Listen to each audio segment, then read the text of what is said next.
Sir আপনি ভাগ করে দেন। এই বয়সে আর ঝামেলা সহ্য করতে চাই না, ওরা যেভাবে ভাগ চায় সেইভাবে ভাগ করে দেন। তাইলে বাবা সাগর, বাবা মামুন, তোমরা তাইলে বলো কিভাবে ভাগ করলে সুবিধাটা হয়। চাচা আপনি মুরব্বী মানুষ, আপনার উপর আমাকে ভরসা আছে, আপনি যেমনে ভাগ করে দিবেন আমরা সেটাই মাইনে নিব। শোনেন কাকা, আপনি যেটা ভালো বোঝেন সেটাই করেন। তাই আমার একটা দাবি আছে, কোনো বেশি কম করা যাইবে না, একেবারে সমান সমান ভাগ হওয়া লাগবে। হ্যাঁ, আর বড় ভাই দেখে সবকিছু বেশি বেশি করে দিবেন, আর আমি ছোট ভাই দেখে আমার সবকিছু কম করে দিবেন, এই হিসাব তো চলবো না। চিন্তা ভাবনা করে আপনি হিসাব করবেন। চাচা, আপনার কাছে আমার একটা অনুরোধ আছে, আপনি এমন ভাবে ভাগ করে দেন যাতে ওগো মুখ পর্যন্ত দেখতে না হয়। আরে আল্লাহ, তোর মুখ দেখার লেগে মনে হয় মানুষ পাগল হয়ে গেছে। এই, তোর মতো খারাপ মানুষের মুখ কেউ দেখতে চায়? কাকা, আপনি এমন ভাবে করবেন যাতে এই খারাপ মানুষের মুখ আমারও না দেখতে হয়। তার মানে তোমরা ওদের মুখ দেখতে চাও না, আর ওরা তোমাদের মুখ দেখতে চায় না। সহজ, আর ভাগ করাটা সহজ হয়ে গেল। আমি আরির মধ্যখান দিয়া 2 ভাগ করিয়া দেব, তারপর একটা তোমরা পাঁচিল উঠাইয়া নিবে, তখন আর কেউ কারোর মুখ দেখতে হবে।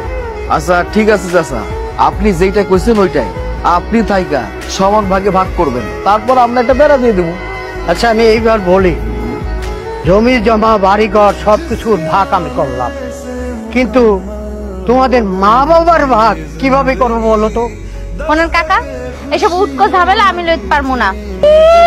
সবকিছু সমান সমান ভাগে নিবা, আর বাপ মারে নিতে পারবা না। কাকা এত ঝামেলা চাই না, আপনি বাবা মারেও সমান ভাগে ভাগ করে দেন। আচ্ছা ঠিক আছে চাচা, মা বাবারে যেহেতু সমান সমান ভাগ করব, তাহলে কে কারে নিব এটা কোন?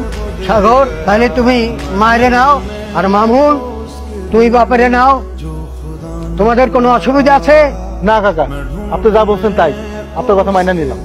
ঠিক আছে কাকা, আপনি যেভাবে বলবেন, যারে দেবেন আমি হারাই মাইনা নিব, আমার কোনো সমস্যা নাই। কিন্তু আমার একটা কথা আছে চাচা, আমরা জানি নেই না কেন আঙ্গু এই বাড়ির উঠানের মাঝখানে যে বেড়াটা দিয়ে হইব, বেড়ার এই পাশ থেকে কেউ ওই পাশে যাইতে পারবো না, আর ওই পাশে মানুষ কেউ ওই পাশে আইতে পারবো না।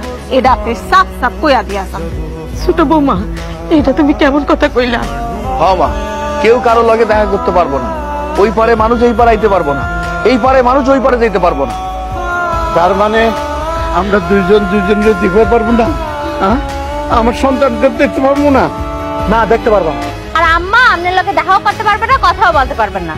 আর আমার চোখের পিছে যদি আপনারা কখনো এসব কিছু করেন, তাহলে ওই দিন থেকে আপনার এই বাড়িতে ভাত বন্ধ, আর এই বাড়িতে থাকতেও পারবেন। দেখেন, আপনারা আপনাদের ছেলে এবং ছেলে বউর কথা শুনুন। এমনকি যেভাবে বললো সেইভাবে কি আপনারা মাইনে নিয়ে থাকতে পারবেন? এইবার খুশি হইছস তো? বিয়ার পর বাইরে ভাগ করলি, তারপর ভাতের হাড়ি ভাগ করলি, বাড়িটারে 2 ভাগ করলি, বাপের কাছ থেকে মারে আলাদা করলি। আর কি চাস তোরা? হ্যাঁ, আর কি চাস তোরা? চুপ করো, আমরা বাপ মারা বোঝা হয়ে গেছি, ওরা যা কইবো সেটা দিয়ে আমরা সহ্য করে চোখ বন্ধ করে থাকবো।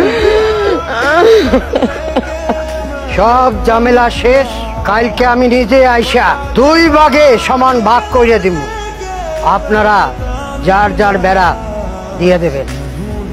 আসসালামু আলাইকুম। ওয়ালাইকুম আসসালাম।